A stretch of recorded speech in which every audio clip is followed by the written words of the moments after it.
Welcome, thank you so much for coming. Thank you so much for coming to the book launch party for The Legend of Leanna Page.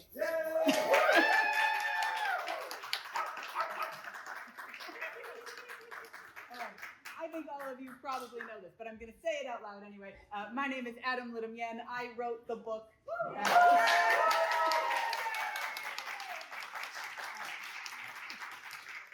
This day is so especially special to me, obviously because of the book, but also that myself, Theo, and Megan, and our friend Fiona have created this nonprofit organization that is publisher and producer, and this is our debut in addition to my debut, and that's really amazing and special for me. So thank you so much, all of you, for sharing that with us.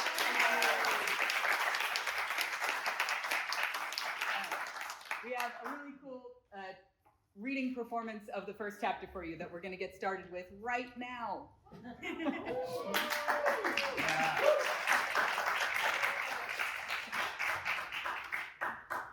All right.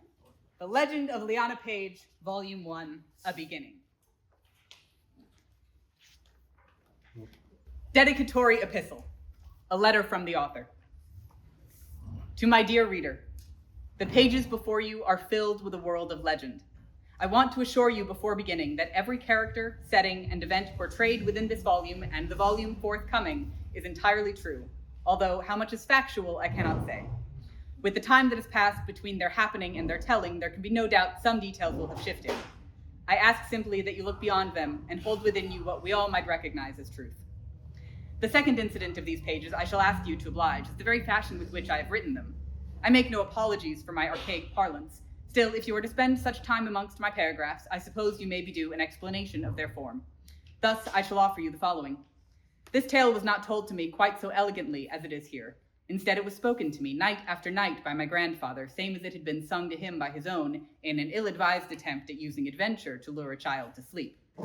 Within the confines of my small familial unit, the stories of Elenvia and Leanna Page were held and remembered alongside those of Robin Hood and King Arthur. It was not until I bravely quoted the royal fairy Kennedy to an early school instructor that I discovered with dismay the tales were entirely unknown. I do not blame the world for this, though at first I tried, for my grandfather at last sat me down and explained the truth. Though there are many magnificent legends the world rudely disremembers, it happens that this one they have truly never been told. It was then I learned of a tie to Elenvia I would never have dreamed. It was my own grandfather, Jemison Flight, who, as a young Elenvian himself, had ventured deep into the infinite wood and at long last discovered us at the end of his journey. The moment he stepped beyond the woods into our own land, they vanished behind him, and despite his efforts, he was never to discover that infinite forest, nor the world that hid within it again. But my family is not the subject of this story, merely its teller, and the telling of it has been the inspiration for my life's work. I have read through many publications in preparation for it, from various depictions of the Arthurian tales and the merry men of Sherwood Forest to the novels of Anne Radcliffe and Walter Scott. It was, in fact, Scott's dedicatory epistle preceding his Ivanhoe that gave me cause to consider composing one of my own. He, in his own antiquity, set out, as I do, to tell a tale of a different time, and his thoughts on the endeavor, which I copy in part for you here, mirror very much my own. Quote, the painter must introduce no ornament inconsistent with the climate or country of his landscape. He must not paint cypress trees upon Inchmarin or Scottish firs among the ruins of Persepolis, and the author lies under a corresponding restraint. However far he may venture in a more full detail of passions and feelings than is to be found in the ancient compositions which he imitates, he must introduce nothing inconsistent with the manners of the age. His knights, squires, grooms, and yeomen may be more fully drawn than in the hard, dry delineations of an ancient illuminated manuscript. But the character and costume of the age must remain inviolate. They must be the same figures, drawn by a better pencil, or, to speak more modestly, executed in an age when the principles of art were better understood. His language must not be exclusively obsolete and unintelligible, but he should admit, if possible, no word or turn of phraseology betraying an origin directly modern. Walter Scott, 1817. There is the occasional poem contained within, which, memorized by generations, finds you in all but its original form. The rest, however, required recomposing, and I thought it an injustice to the legend to allow its introduction to our contemporary world take place in any manner that failed by its form to entirely respect the nature of its subject. Our own literary history is filled with legends that were told in the same manner as this one, and they have held a rigid grasp on our societal unconscious for centuries. The heroes of this tale are vastly dissimilar to those the centuries have known, and I hope that mirroring the style of old legends to tell this one anew will prevent their differences from delineating these to a lesser status. Furthermore, I know this style of prose will seem antiquated to the modern ear, for I too once had to read my first volume written in it, but upon engrossing myself in the language, I grew to adore it as I would an old friend.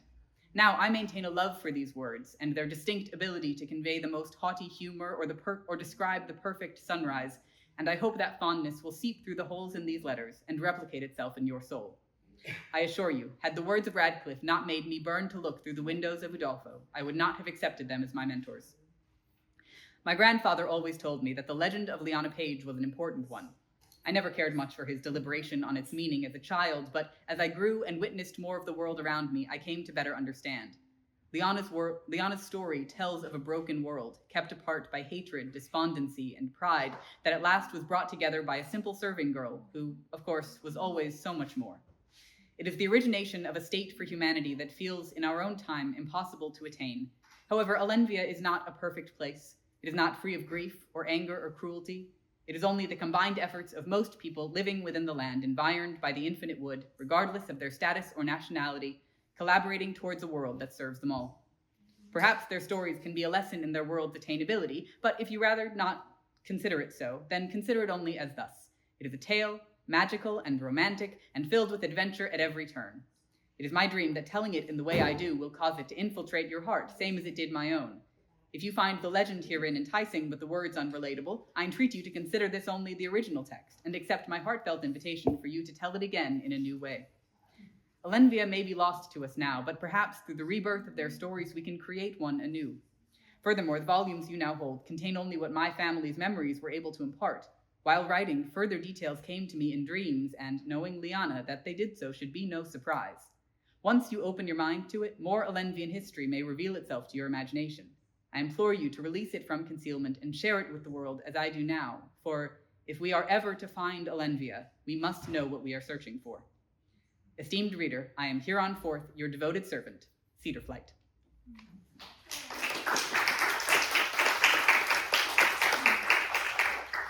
Chapter 1, Mazur. It was still early in spring, and the chill left behind by winter nipped at the air, but only enough to make one shiver with excitement and forget any idea of wrapping themselves in a shawl. The castle at Mazur stretched its towers of elegant gray stone into the bluing sky and relaxed its base into the ground beneath, content to never see the sunrise from behind the gargantuan trees of the infinite wood, a forest seemingly infinite in both height and area, for none have returned from attempting to discover otherwise, upon whose edge the castle resided. Mazur's queen, the good Fianella Oxpian, stood atop the tallest bastion of her castle, taking in the magnificent sight of the wood. A northwestward wind blew from the forest and seduced her with the scent of sweet herbs and fresh mystery. She tilted her head back, lifting her gaze to its furthest extent, and sighed at the impossible task of discovering the treetops, even from the great height of the bastion. Turning to look beneath her toward the north, she studied the topmost leaves of the Masurian woods within her borders. These, miniature in comparison, were known for their game and adventurers, yet they held none of the mysterious magic that danced constantly around each of the infinite trees. Fianella had never traversed a step beyond Mazur into the infinite wood, for it was well understood in both kingdoms that no royal was ever to attempt it. Still, on this day in particular, the aged queen could not help but remember her wedding night, when the king, Madric, had whispered to her one especially sweet story of the wood. Are you thinking of the forest? His voice rose from behind her as he joined her on the landing. She turned and smiled at the spark in his eye. So you recall it as well? She teased, returning her gaze to the wood. The grove at Luthien is said to be charmed with the most endearing of magics, making an act of love underneath it unbearably divine. He stepped to her, encircling her waist within his arms and resting his chin on her shoulder. Whispering, he confessed, I remember tales of it every day, every year, even on this day. Fianella chuckled, disengaging slightly from her husband and facing him. How did you hear of it in the first? Oh, careful, King. Madric shrugged. Rumors come and go. Moreover, I was not always a wise king, but once a reckless prince, prone to fraternizing with the local charlatans who would venture into the woods against better advice. 'Tis a shame our son takes after your younger half. Fianella thought aloud.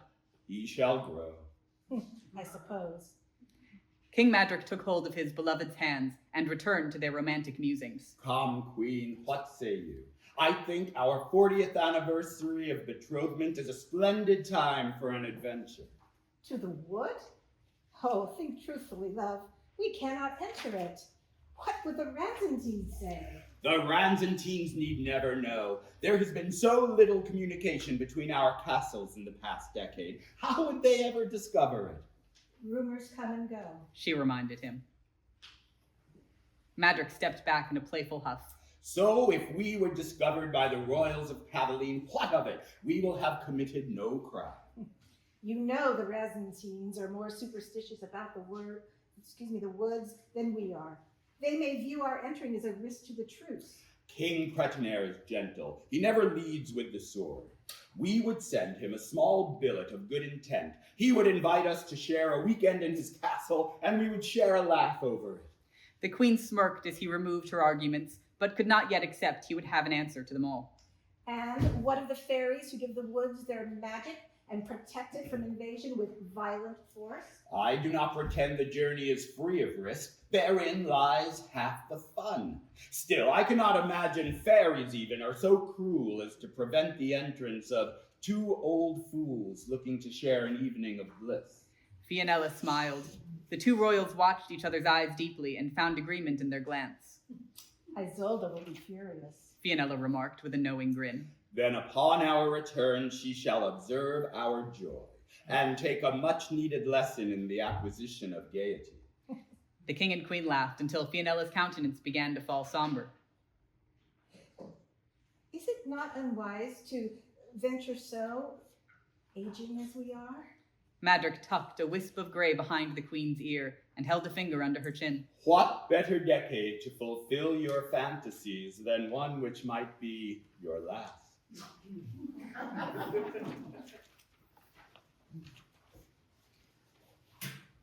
Have they gone mad? Princess Isolde, daughter to the king and queen, was indeed in a bewildered frenzy at the news of her parents' flight. She stood at her writing desk, fists upon the face of it, and focused her fury at Fianella's young maid, Esta, who had come with the message. Mad in love it might be. Esta explained with a contained giggle. It seems the arrival of their anniversary has rekindled certain things. Dost thou find this funny? Straight-lipped, Esta replied. No, your highness. What if they perish? What do they expect my brother to do? Become king? Isolde scowled at the thought of it. Oh dear, I daren't think on their demise. Said the maid. Well, someone must. I am certain the prince would sober for his coronation. Isolde huffed, fell back into her chair, and shook her head. Send me instant word upon their return. Of course, your highness. Esta congeed and took her leave. The princess's gaze returned to the book of Missourian histories which lay open atop her desk, holding tales of their kingdom's heroes and records of every legate who had helped govern in service of the crown. What had been but a light morning's pleasure read now turned her thoughts to ones of a more severe gravity. She sat forward in an instant and flipped to a familiar chapter early in the volume, offering particular care to the extremely well-read pages. The story of the first Oxbian to rule over Mazar had especially interested her as a child, her being second-born just as Emerald Oxbian was. She scanned the paragraphs, recalling every sentence without needing to read them in full, angering at the thought that her extensive adolescent efforts to bound ahead in her education had done naught to change her older sibling's birthright to the crown, and calming as she found herself at the climax of the old tale. In the days before kingdoms, Emerald was nothing more than the second child of Legith Admist Oxbian, who presided over a small hamlet just half a day north of the Guahanu River. It was the first province to carry the name Mazar. As dictated by family tradition, Emerald's oldest sister, Rouge, was set to inherit their father's legateship. Tradition dictated further that while his younger siblings might lead lives as varied as merchants to nobility by marriage, Emerald would serve his life as vice-legate to his sister so long as she lived, a position holding more letters in half its title than responsibilities of import. Such was the duty of the second-born. It was a great honor, the book said. The Ranzentines across the river held the city of Paveline. With its sandstone architecture and vast natural reserves of precious metals, the southern city soared high above the flat farmlands of Mazar. Emerald made frequent visits to the city, crossing the wide Guahanu with the strait at its center where was constructed the only bridge between north and south. The book stated his motive was always to obtain stronger material for new farm tools, but Isolde thought a certain silent interest might have been a much stronger motivation. In Paveline, he would have been witness to a different way of life. There they had no lay-gifts, but lords and ladies, each with a stated purpose designated by sex. If he had been born in Paveline, then that Emerald was the second child would have been incidental, for being the firstborn son would have granted him rights to his father's title. The history spoke of this with disdain, and Isolde naturally thought it absurd. Still, she understood the desire to circumvent the rule of birth order, and even admired the first ancient Pavels who managed to do so through whatever means they could. At the time, the city of Paveline had been ruled by Lord Droom Ranzentine, a title set to be inherited by his son Percy. However, there was an unusually small age difference between father and son, and the lord's strong figure and sprightly demeanor meant Percy was likely not to see his inheritance until he himself was an old man. None of the writings were clear on how or wherefore the war began, the implication in Mazar always being that Paveline had attacked unprovoked. What was known was that, within a year, Pavel forces, led by Percy Ranzentine, had left their city, traveled north, and overtaken Mazar, leaving Paveline undefended against the near-simultaneous movement of Mazurian forces, led by Emrand Oxbian, into Paveline. What intrigued Isolde was how long Oxbian and Ranzentine spent fighting, and yet how little they really fought one another.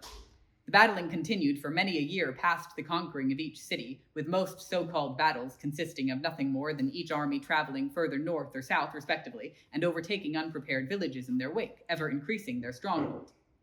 When all the land encircled by the wood belonged to one family or the other, and in order to conquer more they would either have to fight each other or the fairies of the forest, the fighting ceased. Instead of battling across the river, the sovereignties of Mazar and Paveline were simply bordered and agreed upon, everything north of the Guahanu becoming the kingdom of Paveline, and all to the south, Isolde's homeland of Mazar.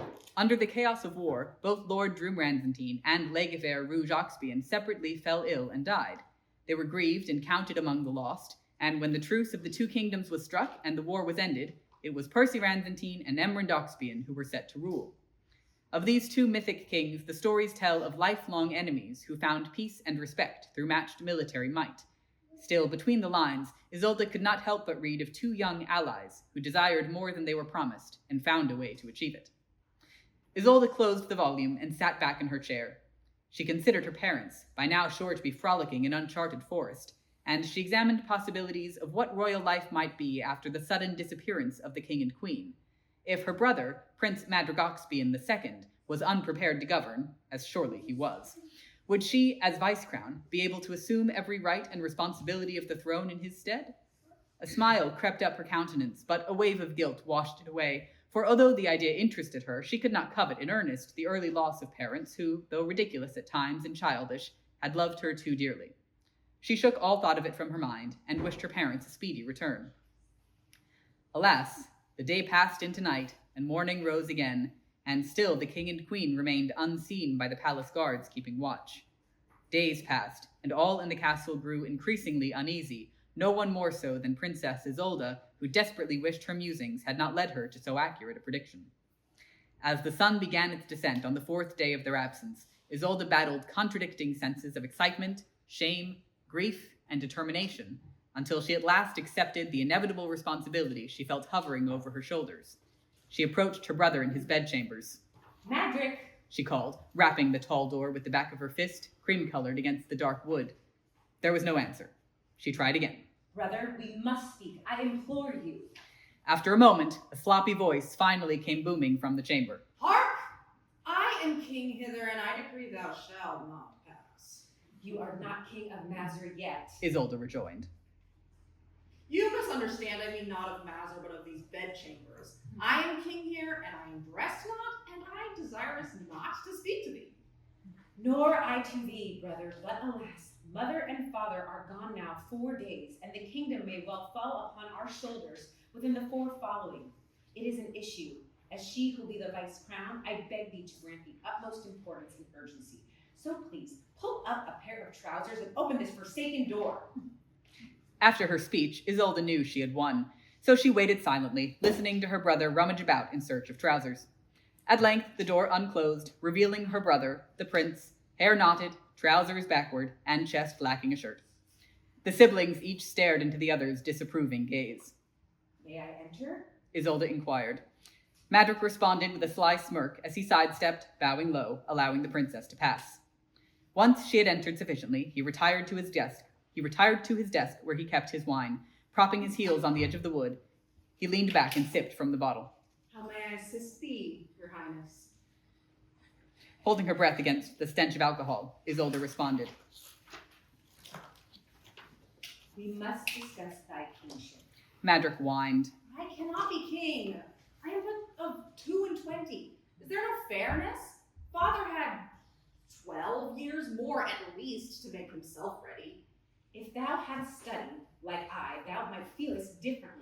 For years now, I have felt I could assume the duties of the crown. Then be crowned, Isolde. She sucked in a breath. As much as it pains me, you know, as the younger of us, I cannot. Madrick sighed at her formality. Then why come here to flaunt your intelligence when you know it can be of no use? I mean not to flaunt, for I believe I can be of great use. As your vice crown, I am bound to serve, and while the title of crown may be required to fall upon you, the duties could, in theory, be appointed elsewhere. Madrick stared at his sister with understanding while she awaited his response. You want, then, Isolde? The duties of the crown. I would be honored to hold them. She chose her words with care. Madrick closed his eyes and pressed a hand against the ache in the space between them. I fear you are trying to take something from me that I should hesitate to release. He said. Isolde pushed. I mean only to ensure the prosperity of Mazur. Unclosing his eyes, he looked to her a moment and saw a determination, a passion in her glare that he wondered if his heart would ever have the capacity to grant him. He took another swig of wine. Very well. He decided. Then he rose the bottle in a toast and nodded. For Mazur. He said sincerely. Well chosen, brother. Isolde, having achieved her aim, began to exit. It will matter not. The prince blurted. Mother and father will return. The knights will find them. With an honest sympathy for the drunken, optimistic fool, Isolde responded. I am afraid it will lessen the ultimate pain as we begin the grieving now. Then you believe they are dead? True. Madrick held back a sob. Isolde nodded and quit the chamber, leaving the prince to let his tears fall in peace. The young knight, Knight Grilliot, whose weary heart and fatigued legs had led the royal search of the surrounding woods for now 7 days, began to give in to his fear that the king and queen were not to be found. Even after a week, neither he nor his fellow knights had quite overcome their apprehension at walking and sleeping amidst the infinite trees, and all were ever on edge in anxious wait of their first encounter with a fairy. Grilliot knew from the tales that the creatures were far too skilled to have let even their small military contingent go unnoticed. The fairy warriors, known for visages as verdant as the leaves, would surely be hidden and observing from the trees. Though they spoke not of it, all in the group were aware of the circumstance. Morale amongst them was dreadfully low. Grilliot lifted his canteen, hoping to revive his spent strength, but stilled at the sudden call of Knight Poré. Racing past the others, he strode to Knight Poré's side, hope refilling his chest, but he deflated again as he witnessed the unpleasant cause of her call. The once fearless king lay lifeless on the forest floor. The Oxbian family's golden oleander, which was once sewn into the king's elegant purple cloak, was torn off and thrown across his chest, all of it now ensign-gwined, stained in red. Beside him lay the queen in a no more delightful position. The next morning, cries were heard throughout Mazur as the knights returned to the castle, the king and queen stiff in their arms. Isolde received them in the great hall, standing proud in the face of tragedy. Madrick stood beside her until the doors unclosed, for upon seeing a hint of the bodies, he gripped Isolde's shoulder, steadying himself, then tumbled out of the room. Isolde did not once remove her glance from her mother's hair, matted and unclean like she had never seen it before. Upon Madrick's exit, the new vice crown merely stood taller as her parents' bodies were laid atop death tables in the center of the hall. She stepped down from the raised throne to stand beside them, staring expressionless for a time at one and then the other, the surrounding knights growing uneasy with every passing breath, unsure how to read the princess's thoughts. At long last, she spoke softly. This was no accident of the woods. Knight Poré, after a glance to her other knights, took it upon herself to respond for the group. Their wounds do not appear to be made by any animal or weapon known to exist in the kingdoms. Shall we conduct an investigation into the cause of death? When a king and queen are found dead in the heart of fairy territory, the question of the cause begs no answer. Shall we prepare a retaliation, your highness? Isolde shook her head. The fairy nation is too powerful, and Mazur now far too weak in spirit to risk waging a fruitless attack. We cannot retaliate with military force, but retaliate still we must. Spread word amongst the civilry. Fairies have proven a menace to our kingdom. Any brave Missourian with the courage to enter the infinite wood shall be greatly rewarded if they can destroy a member of the fairy nation and gift their severed wings to this castle. They may have pretended friendship with us long ago, but there is no returning from this. I shall have it known forever forth. The fairy folk will find no friend in the house of Oxbian. Isolde stormed from the great hall, purple cloak waving royally behind her, leaving a chill in her wake. The coronation of King Madric II took place the same afternoon, as with the swearing in of Vice Crown Isolde Oxbian. Only slightly worse than was to be expected, the new king spent the evening wasting away in the castle wine cellar. None dared enter to see the young man turned in on himself, crouching in a corner, nursing a strong bottle to completion, though several servants who passed by could hear his sorrowful singing. The old cook stood by to hear the song. It was muddled through the king's tears, but could still be recognized as the favorite tune the recently lost monarchs used to sing with their children. Even the cook could not help but cry now at its final verse. The favorite of the sky. Take heed, for I shall tell a tale which peeves the people that fly. It tells of how we humans were made, and made the favorite of the sky. At first, our world was naught but trees, just trees and dirt and sky. The trees grew tall, grew very tall, became the meaning of high. Although the trees were beauteous, they were also dull and dry. The sky desired more than them, so the sky began to cry. The tears that fell were many, and the tears that fell were strong. So strong a massive pool remained after the sky's saddened song. Numerous years the pool stayed full, encircled by trees around, but then the pool began to sink, the tears embraced into the ground. When last the water ran all but dry, the sky saw what it had done. Where once was only massive trees, now a new terrain had won. There were deserts, valleys, grasses, and mountains made of stone. Some forests did remain, but so much smaller than those the sky had known. Across the center of this new clearing, the strongest tears refused to sink. There the great Guahanu River emerged, beginning on its own to think. The sky paid the river no heed, only gloried in its new world. The river simply simmered below as its waves rippled and curled. The sky thought its new world beauteous, but thought it too was a sight to see. It wished for one who could admire it, someone like you and me. It first made fish, then deer and ram, and best of all the bird, but none of them admired the sky, such as the sky would have preferred. A human, last, bore from tear-soaked ground and looked up to the sky. "Oh, what a beauty there is," said they, and it gave a contented sigh. More of us were born from earth, then more from our own powers. Without long, the world within the woods had become completely ours. The river, though, grew jealous and wanted one its own. It tossed and tossed earth above its waves until it sparked, shimmered, and shone. Thus it made the fairies of the wood, much like us if we could fly. These beasts contested our right to home and angered much the sky. The sky used its winds to hold them back, trapping them in the wood, until they conceded the world within, letting alone as they should. Children, now fear not the fairy folk, leave them to their woods to cry. Their river powers can harm us not, for we are the favorite of the sky.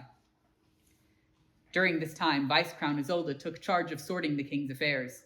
She gave orders to the knights, dictated official notices to be sent to Mazer's Legis, and informed the collectors to report to her directly. No one raised any argument to her assumption of the post. The one action she was incapable of was to sign the crown's papers, for it had to be done with the royal seal, and, despite her wishes, the ring on which it was engraved remained on the hand of the king. At last, night fell on this, Isolde's longest day, and she sat somber at her chamber window, pondering. There was a soft knock at the door, and she bid the person enter. Isolde was at once surprised and relieved to see Esta, her mother's maid, standing in the doorway. Esta spoke. Your Highness, as you know, my family has been in the service of yours for longer than either can remember. With the Queen gone, I request to be maintained in your service, if you will have me. Of course, Esta. Gramercy. Isolde smiled sadly. The maid bowed and watched the princess's smile fade from her lips. Is there anything I can do for you now, Your Highness? Isolde paused in thought, and at length said, Dost thou recall the color of my mother's eyes? Green, Your Grace. with a sigh, she said, Yes, my thanks. I had forgotten. That will be all. Esta made to depart, but the moon's glare betrayed a wetness in the vice crown's eye. She approached and knelt before Isolde. You needn't always wear a mask of strength, Princess. To cry can do good for the spirit. Isolde looked into the eyes of the wise maid, just barely younger than herself, and within them found a comforting sanctuary. She thought to throw her arms around her and release the tears of her grief into the maid's shoulder, but she sat taller and feigned a content smile. That would be all, Esther. She said. The maid nodded, congeed, and took leave of the chamber, catching one final glance at Isolde as the stoic vice-crown returned her faraway gaze to the window. End of chapter 1.